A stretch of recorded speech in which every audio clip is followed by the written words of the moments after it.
Jadi saya perlu sampaikan keperhatian kita sebagai warga negara. Ini salah satu tindak pidana korupsi terbesar di Republik Indonesia yang merugikan negara kurang lebih hampir 270-an triliun. Ini angka yang sangat fantastis buat kita. Saya sebagai pakar hukum sangat miris dan juga prihatin tentang keadaan bangsa hari ini. Kenapa ini terus terjadi? Karena penegakan hukum kita itu tidak begitu tegas terhadap kasus koruptor. Sebenarnya kalau bicara korupsi sama kok seperti kasus terorisme, kasus narkoba. Kenapa kasus korupsi di Republik ini belum pernah ada hukuman hakim dijatuhkan vonis hukuman mati? Ini yang harus kita lihat dari segala sisi itu. Kenapa itu tidak terjadi? Nah, yang menjadi persoalan sekarang adalah kerugian negara yang begitu besar.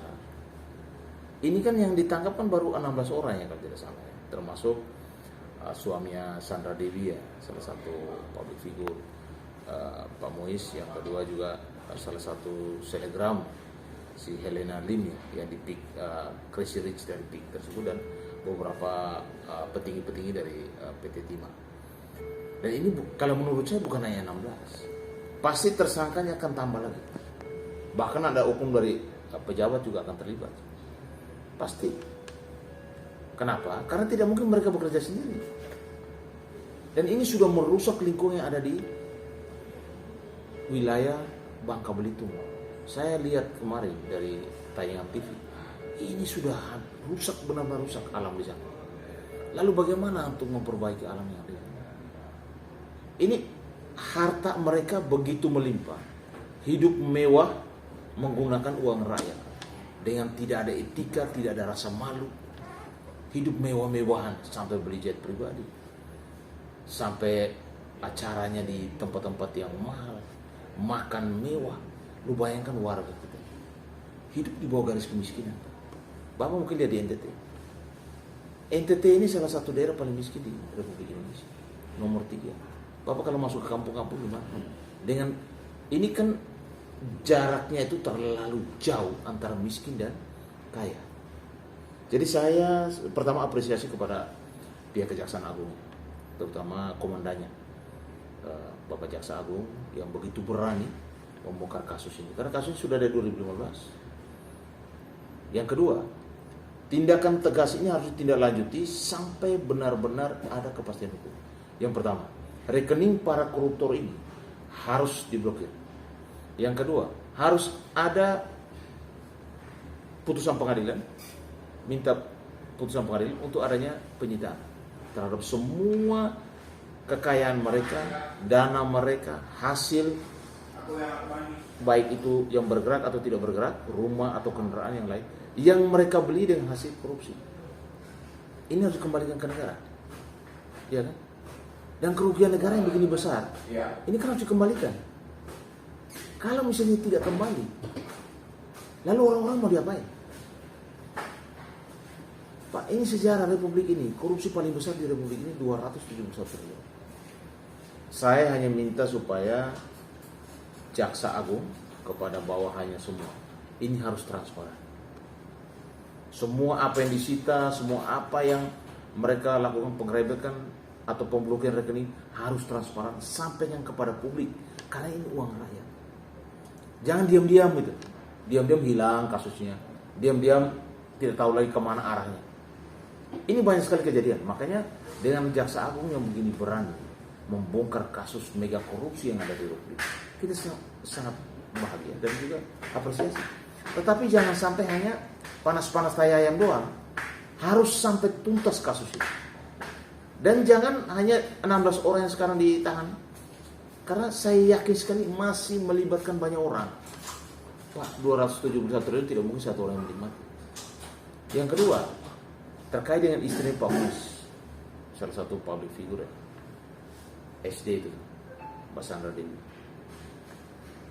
Pasal yang diterapkan itu bisa juga dikenakan pasal 55, turut menikmati hasil kejahatan. Kalau memang ada asetnya mereka yang selama ini mungkin harta bawaan dan lain sebagainya, memang harus dipisahkan. Tetapi semua barang bergerak atau tidak bergerak, rekening mereka yang mereka gunakan itulah uang hasil kejahatan, wajib disita negara, dan itu harus dikembalikan ke negara untuk dikembalikan ke masyarakat, terutama juga untuk memperbaiki kembali kerusakan lingkungan yang ada di wilayah Bangka Belitung yang hancur-hancuran.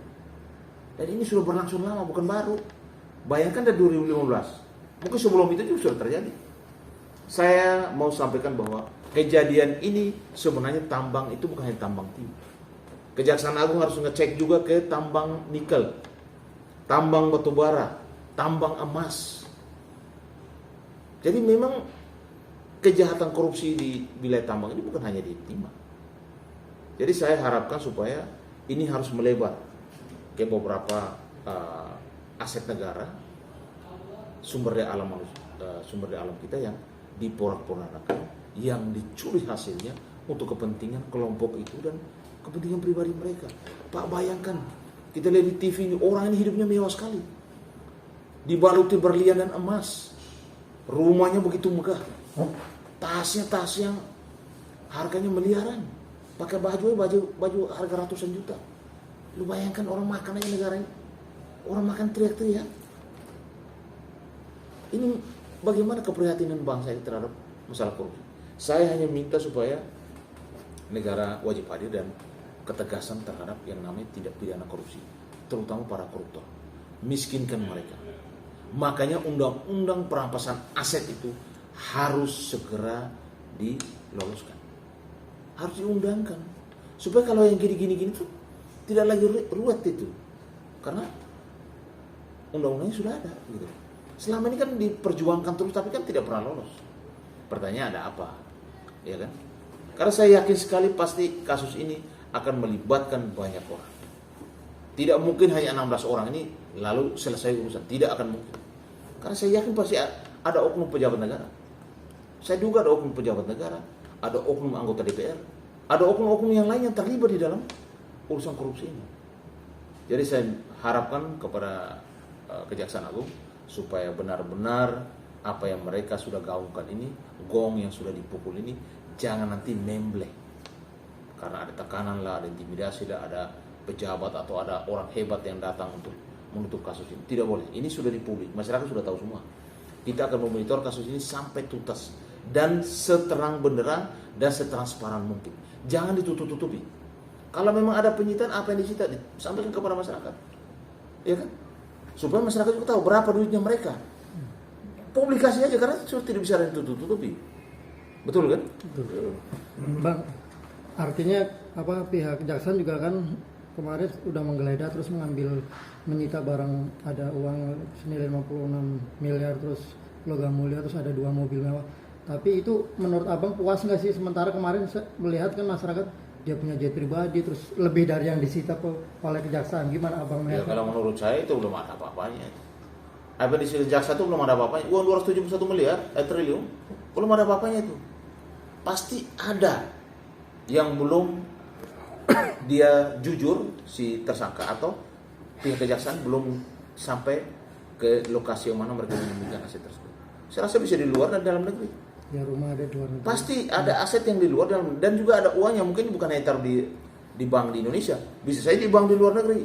Makanya saya bilang kalau mau ketok gong untuk berantas korupsi, jangan setengah-setengah. Lu kalau mau pukul sekalian, udah pukul rata, karena masyarakat pasti mendukung. Ini kan uang rakyat, dia dikembalikan ke rakyat untuk kesejahteraan masyarakat.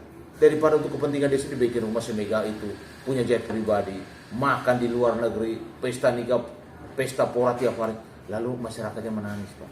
Orang beli beras harga mahal begini, beli beras 1 kilo aja susah. Lalu dia hidupnya sampai selangit begitu. Kita tidak akan bisa diam. Dan masyarakat sudah pasti mendukung kejaksaan untuk membongkar semua kejahatan yang terjadi di urusan timah ini. Oke Bang, artinya hukuman mati itu sudah layak dan pantas Bang untuk si terduga korupsi ini tersangka. Kalau menurut saya hakim harus berani. Kalau tidak, korupsi tidak akan pernah selesai. Nanti pakai lagi, dililan aja, ya kan? Lalu terjual beli kasus, ada mafia kasus, ini bisa terjadi. Masyarakat sudah terus terang saja masyarakat sebenarnya sudah tidak percaya lagi sama hukum ini. Jadi dengan adanya kejaksaan yang begitu berani untuk membongkar semua ini kan menjadi salah satu dukungan baru atau menjadi salah satu tren baru, pilot project baru untuk masalah pemberantasan korupsi. KPK saya tidak mampu kok. Benar kan? Baru-baru kejadian nih, tumpang tindih antara kejaksaan dan KPK. Soal LPI kalau tidak salah itu. Ibu Menteri Keuangan lapor ke kejaksaan, KPK langsung jadikan naik dari sidik. Ini tumpang tindih, Pak. Pertanyaan ada apa? Kita mau percaya lembaga yang mana lagi? Kalau semua lembaga sudah tumpul seperti ini ya. Tetapi dengan adanya kejaksaan yang sudah berani mau supaya memberantas korupsi, kita harus masyarakat harus dukung.